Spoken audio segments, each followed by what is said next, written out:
उसने कहा मेरे धर्म और राज्य की क्या कर, खोज कर। क्या कर? जब आप खोज करते हैं,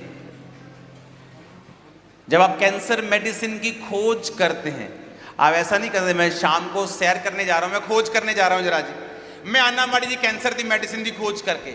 जब आप खोज करते हैं, जब एक बच्चा यूपीएससी की पढ़ाई करता है इंडिया में, मेरे ब्रदर्स ने की ये पढ़ाई, माता पिता को दिल्ली में जाके रहना पड़ता था, सारा शेड्यूल चेंज हो जाता। मेरे मेरे मेरे रिश्तेदारों का सारा शेड्यूल, मम्मा का अलग, पापा का शेड्यूल चेंज हो गया, बच्चों का चेंज हो गया, क्योंकि एक बच्चा किसी चीज की यूपीएससी की खोज कर रहा है, पढ़ाई कर रहा है। लेकिन जब जीसस की खोज करनी होती है, हम व्हाट्सएप ऑन करके उसकी खोज करते हैं। 10 मिनट की प्रार्थना में 4 बार हम अपना फोन देखते हैं, इतने डिस्ट्रैक्टेड हैं कि आंखें बंद करके हम वर्शिप तक नहीं कर सकते, और हम कह रहे हैं कि हम जीसस की खोज कर रहे हैं। जब परमेश्वर कहता है खोज करो, तो ये आसान नहीं है। खोज करने के लिए आपको मन से, दिमाग से, कंसंट्रेशन से, अपनी इंद्रियों से, अपनी ताकत से पूरी रीति के साथ परमेश्वर की खोज करनी पड़ेगी। आपको देखना पड़ेगा कि ये टीवी आपकी खोज के बीच में एक रुकावट तो नहीं है।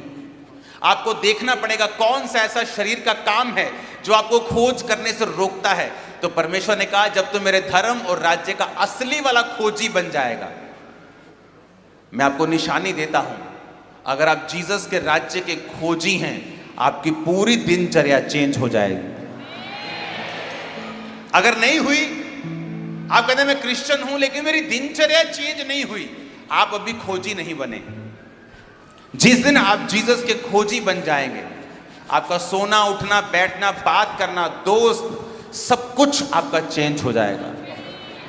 आप कैसे उस दोस्त के साथ रह सकते हैं जो अडल्ट्री की बातें करता है? आप कैसे उस व्यक्ति के साथ फिर बैठ सकते हैं जो दूसरी बातें करता है? अगर आप खोज में हैं, आप अपने आप को डिस्ट्रैक्ट नहीं करना चाहते, आप पूरी तरह से उस चीज की खोज में लगे रहना चाहते हैं। अगर आप खोज में हैं, कैसे रात को 2 घंटे आप टीवी देख सकते हैं? आपका मोबाइल कैसे आप स्क्रॉलिंग के बाद स्क्रॉलिंग कर सकते हैं 4 घंटे? इसका मतलब आप खोज में नहीं हैं। और जीसस ने कहा जो मुझे खोजेगा, दुनिया की सारी वस्तुएं उसे पीछे पड़ के मिलेगी, उसके पीछे आएंगी। लेकिन खोजना कैसे है? अपने मन से, तन से। तुम्हारी पूरी दिनचर्या चेंज हो जाएगी। मेरी फुल दिनचर्या चेंज है। रात को मैं प्रार्थना करके मुझे सोना है, सुबह उठ के मुझे पहले प्रार्थना करनी। और मैं तब की बात नहीं कर रहा हूं जब मेरे पास बहुत बड़ी चर्च है, मैं ये तब से कर रहा हूं जब मैं एक विश्वासी था। और तब वैसा विश्वासी जो आंखें उठाकर ताली भी मार नहीं सकता था, इतने डेविल के अटैक होते थे। मैं तब से ऐसा ही हूं। उसने कहा मेरे धर्म और राज्य की खोज कर। आप खोज नहीं कर सकते अगर आप दुनिया में है, तो आप खोज नहीं कर सकते अगर आप अभी भी आपको दुनिया को खुश करना है, अपने रिश्तेदारों को खुश करना है। हालेलुया। एक सिस्टर मेरे पास आके कहती मेरी लाइफ में ये प्रॉब्लम है, अभी थोड़े दिन पहले मेरी लाइफ में ये, मैं उसकी ओर देख रहा हूं। और मैं कभी भी लोगों की बात सुनता हूं, लेकिन मैं अंदर सुनता हूं परमेश्वर मुझे क्या कह रहा है। मैंने कहा आप रुको, आप जो मुझे बता रहे हो, आप अभी भी लंगर प्रसाद खाते हो? कितने साल हो गए मसीह में? कहते 20 साल।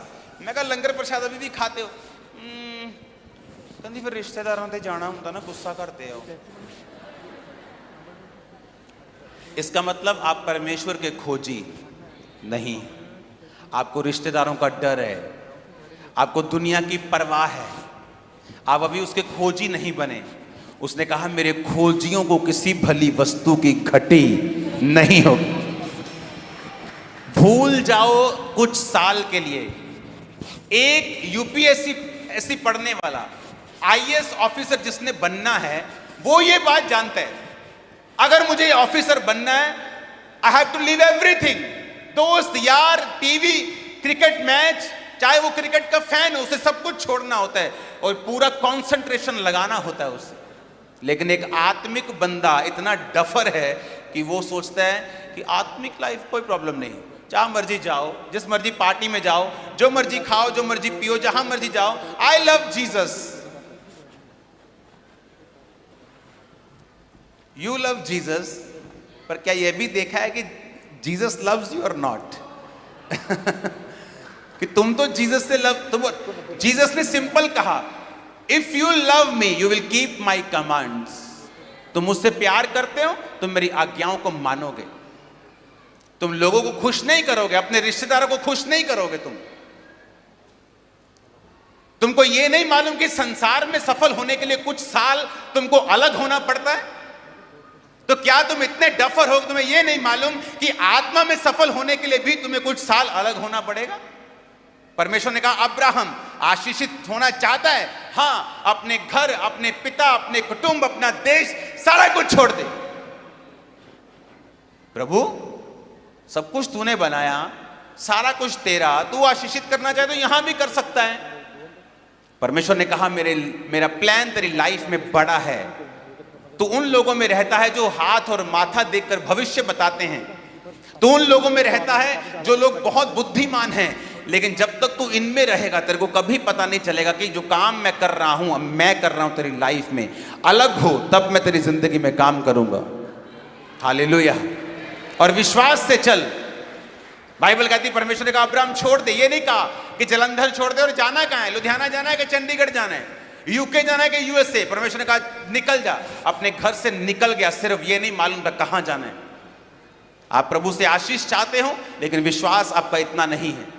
परमेश्वर ने कहा तेरे विश्वास ने तुम्हें चंगा किया। भीड़ परमेश्वर को छू रही थी। परमेश्वर ने कहा किसी ने मुझे छुआ है बाय फेथ। कहते पत्र कहता नो परमेश्वर सारे तुझे छू रहे हैं। कहता नहीं यार, किसी ने विश्वास के साथ मुझे छुआ है। औरत कांपती हुई आगे आती है, बोलती मैंने छुआ है। कहां गया आपका विश्वास जब शादियां होती है आपके घर में और परमेश्वर के गीतों की बजाय आपके घर में कुछ और चल रहा होता है? शराब चल रही होती और सब तरह के संसारिक चीजें चल रही होती, लेकिन परमेश्वर नहीं चल रहा होता सिर्फ। और आप ये एक्सपेक्ट करते हैं कि आपकी मैरिज के ऊपर परमेश्वर की बरकत हो। परमेश्वर को तो इनवाइट ही नहीं किया आपने, उसे तो बुलाया ही नहीं आपने, वो तो आपकी शादी में आया ही नहीं, तो बरकत कैसे मिलेगी आपको? आपको स्टैंडर्ड रखना होगा। दुनिया जाए भाड़ में, ये वचन मेरा स्टैंडर्ड है। देखो फिर शादियां कैसे फलवंत होती हैं, बिजनेस कैसे फलवंत होते हैं, सेवकाइयां कैसे आगे बढ़ती हैं। और जो चीज परमेश्वर के वचन पे खड़े रहने से आपको मिलेगी, कोई दुनिया खड़ी हो जाए उसके खिलाफ, आप 10 गुना बढ़ेंगे उसी साल यीशु के नाम में। आमीन। मेरे को ऊंचे वाला चाहिए चर्च। हालेलुया। आप मेरी बात समझ रहे कि नहीं? मेरी लाइफ में बढ़ने का कारण सिर्फ एक है, ये वचन। इसका स्टैंडर्ड मैंने तोड़ा नहीं। मुश्किल हुई है, लेकिन इसी वचन को मैंने अपनाया है, क्योंकि मैं जानता हूं अगर मैं जीसस से सचमुच प्यार करता हूं तो ये वचन को मुझे रखना होगा पहले स्थान के ऊपर। मेरी फैमिली मुझसे नाराज रहती थी। इमेजिन करो आप रात को घर जाएं, आपके सारे दोस्त आपने छोड़ दिए हैं, आपके कोई आपका साथी नहीं है, आप घर जाएं और आपकी माँ आपसे बात ना करे, आपका फादर हर वक्त आपसे नाराज रहे 24 घंटे, क्योंकि आप उसकी इच्छा को पूरा नहीं कर रहे हो। आपका भाई, जब मैं चर्च शुरू की मैंने 50 लोगों में 3 लोगों में जब 50 लोग हो गए तो मेरा भाई ऐसे हिंदी में लिख के रखता कि मेरा धर्म किसी की बुराई नहीं करता। लोगों को मेरे को टांच मारता था। एक ही घर में हम रहते थे, वहीं कलीसिया लगती थी, तो वो कलीसिया के सामने अनाप शनाप बातें लिखता था। उस हालत में मैंने परमेश्वर के वचन को छोड़ा नहीं। आज मेरी पूरी फैमिली सेवकाई में है। हालेलुया। आप उसके वचन को अपना के तो देखो, स्टैंडर्ड बना के तो देखो, छोड़ दो कुछ देर के लिए। अगर एक संसारिक बंदा कामयाब होना चाहता है, उसे पता है कि फोकस रखना पड़ेगा, कुर्बानी देनी पड़ेगी। आत्मिक रीति के साथ कामयाब होने के लिए आपका दिमाग फिर कहां चला जाता है, सेंस कहां चली जाती है। पौलुस कहता, वो रेसलिंग देखता था, वो कहता मुक्केबाज जब मुक्का मारता है तो हवा नहीं पीटता, जो हवा में पीटता हुआ मारता है वो हार जाता है, उसे निशाना लगा के मारना होता है। दौड़ में दौड़ते सभी हैं, कहता धीरज के साथ जो लगातार दौड़ता है वो मुकुट पाता है। पहलवानी सब करते हैं, लेकिन फाइट में जो नियमों के साथ लड़ता है वही जीतता है। और जीसस ने कहा तुम एक फाइट में हो, तुम एक लड़ाई में हो, तुम्हें नियम के साथ लड़ना होगा और जीत तुम्हारी होगी। और मैं आपको बता रहा हूं, कुछ मसले प्रार्थना से हल नहीं होंगे। आप लोग वचन की तौबा करें, जो चीज गलत है उसकी तौबा करें, प्रार्थना करें, तौबा के साथ परमेश्वर में चले। देखिए आपकी फैमिली कैसे सीधी होती, कैसे फाइनेंस सीधे होते, कैसे कागज सीधे होते, डॉक्यूमेंट्स पूरे होते हैं। देखो करके, मैं चैलेंज करता हूं आपको, 6 महीने के अंदर पूरा घर आपका चेंज हो जाएगा। 6 मंथ, दैट्स इट। हालेलुया।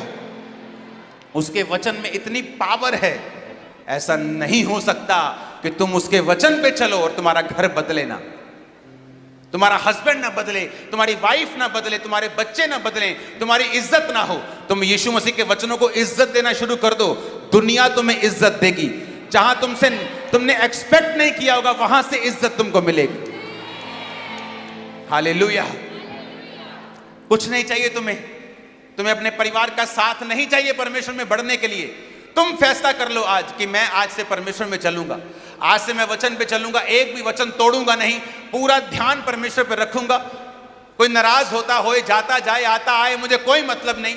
चल के देखो, इस तरह से तुम एक मैग्नेट बन जाओगे, ब्लेसिंग्स के एक मैग्नेट बन जाओगे, साल्वेशन के। अपनी फैमिली में तुम्हारी पूरी फैमिली सेव होगी। तुम्हारा दूर का रिश्तेदार पंजाब की किसी गांव में भी होगा ना, वो बच जाएगा यीशु मसीह के नाम में। मैं बोल रहा हूं, देखो क्या होता है, देखो फिर क्या होता है। तुम्हारी बॉडी में हीलिंग आनी शुरू होगी, डिलीवरेंस आनी शुरू होगी। शैतान को तुम भूल जाओगे कि शैतान कभी अटैक करता है। तुम सिर्फ अपने शरीर का ध्यान रखोगे कि मैं कहीं पाप में ना चला जाऊं। शैतान तुम्हारे लिए छोटी चीज हो जाएगी। फाइनेंस में बढ़ना तुम्हारे लिए छोटी चीज हो जाएगा, क्योंकि तुम बरकतों को पाओगे। वो आसमान खोल के अपनी सप्लाई को तुम्हें देगा। तुम्हारी शादियां वो खुद करेगा, तुम्हारे बच्चों की शादियां वो खुद करेगा, राइट पार्टनर्स तुम्हें देगा, डिवाइन हेल्पर्स तुम्हें देगा। Hallelujah, hallelujah. इसको स्टैंडर्ड बनाकर तो देखो, देखो तो सही फिर क्या होता है। देखो तो सही, परमेश्वर चैलेंज करता है कि यहोवा को परखो, देखो कि उसके वचन पे चलना शुरू करो, वचन को पढ़ो, वचन को समझो, वचन पे चलो। लाइफ ब्लेस हो जाएगी, हेवन हो जाएगी नीचे। मैं आपको बता रहा हूं। आमीन। अब अपनी लाइफ की कंडीशन लिख लो, क्या चल रहा है आपकी लाइफ में। वचन पे चलना शुरू कर दो। 1 साल बाद अपनी लाइफ चेक करना, 6 महीने बाद चेक करना, आपको समझ आ जाएगी लिखे में कि क्या बदलाव परमेश्वर ने आपकी लाइफ में किया है। आप बेटर के लिए चेंज होने वाले हैं। आपकी लाइफ आज से सेम नहीं है यीशु के नाम में। सब जन खड़े हो जाएंगे अपने हाथों को उठाकर। मैंने कहा आज के बाद आपकी लाइफ सेम नहीं है यीशु के नाम में। आज से मैं आपको आशीषित घोषित करता हूं यीशु मसीह के नाम में। मैं प्रार्थना करता हूं, हर एक चीज जो वचन से आपको अलग करती है, आपकी लाइफ को छोड़ के आज से चली जाए इन जीसस नेम।